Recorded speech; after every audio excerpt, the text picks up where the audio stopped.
It is now time for the epic conclusion of our greatest heel of all time tournament. So we left it to you, the fans, to determine. We were deadlocked between Mr. McMahon and Hollywood Hogan to get that spot in the finals, or we went triple threat if it tied. And the winner was, Jeremy's already giving it away. The winner was Hollywood Hogan. Hollywood Hogan moves on. Kathy and I win.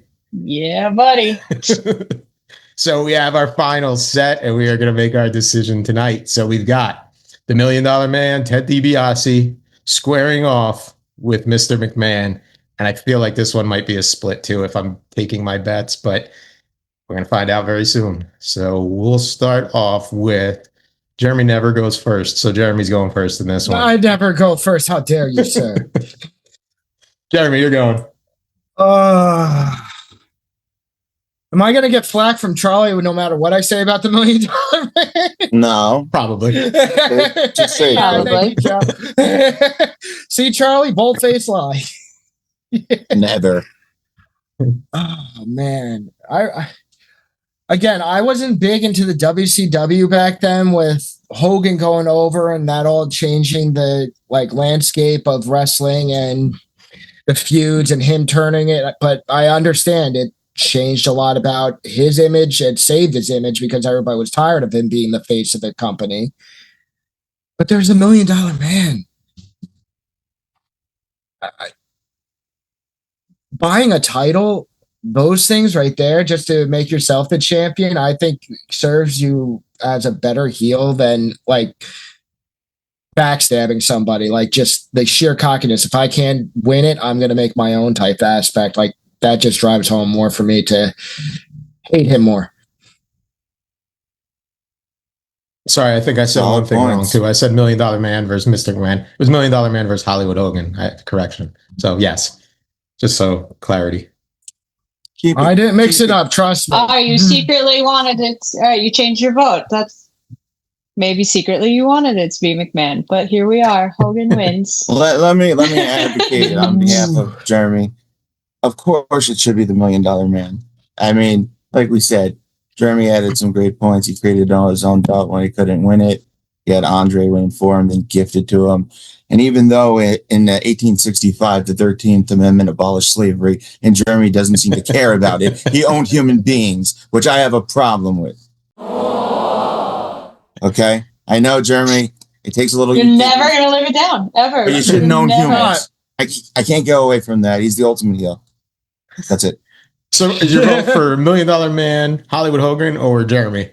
My vote's for $1 Million Man slavery, whether Jeremy likes it or not.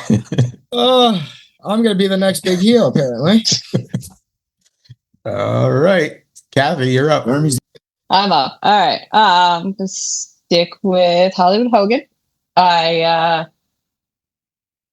think because it carried him, we were kind of losing Hogan for a while there. It literally revamped his entire career enough to be able to go back to just regular Hulk Hogan. And I'm more of the logistical person. I think it's $1 Million Man was $1 Million Man all the way through, and he is not as known. And to our point last time, I think people wanted him there. People, as much as they hated him, they wanted to hate him. $1 Million Man had his own thing and everybody was aware of it, but people really enjoyed hating Hollywood Hogan versus most heels. When you like to hate somebody, that's a plus. You're doing something right if you like to hate somebody. He was one of your first cool heels. Yeah, exactly.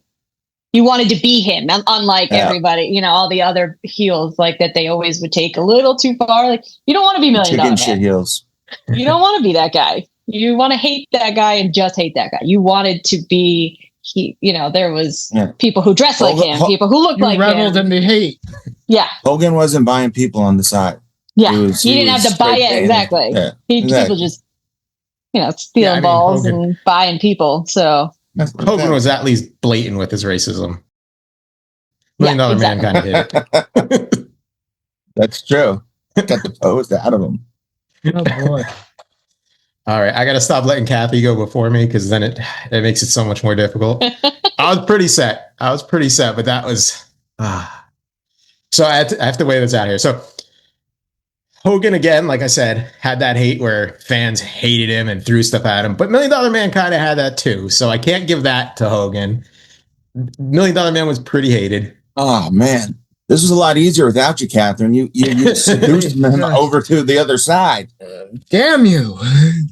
And Hogan revitalized his career, and he had the finger poke of doom, which was one of the most hated segments of all time. So it's very hard to pass up. But then $1 Million Man, he paid for the title from Andre. He paid to have a referee to have plastic surgery to look like Earl Hebner. So we had a fake referee. So tough. And the big one. What's the big one? Slavery. Now, let's not forget, after that all ended, he left Virgil out on his own. Remember the Lonely Virgil memes? Oh yeah. And he kicked the ball out of that little kid's hand. Traumatized for life, my friend. How I learned to flip the bird. I am gonna go $1 Million Man. Gotta go with $1 Million Man. I just think he had, for me, the last thing I kind of voted it on was like he had those traditional heel values where, like you said, Hogan kind of was cool. People liked NWO after the initial kind of thing, but he was like still cool. $1 Million Man never had that. So he was a traditional heel. So that's why I got to give it to him. So congratulations, Ted DiBiase. I know you've had a bad couple of years working with Brett Favre and doing some illegal activities, but you won our tournament. So congratulations. He lives the gimmick. That trophy's going right on top of the mantle.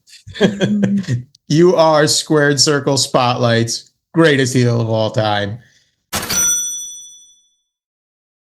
Let us know what you think. If you agree, disagree, who you would have there. But we got it for $1 Million Man. Disagree.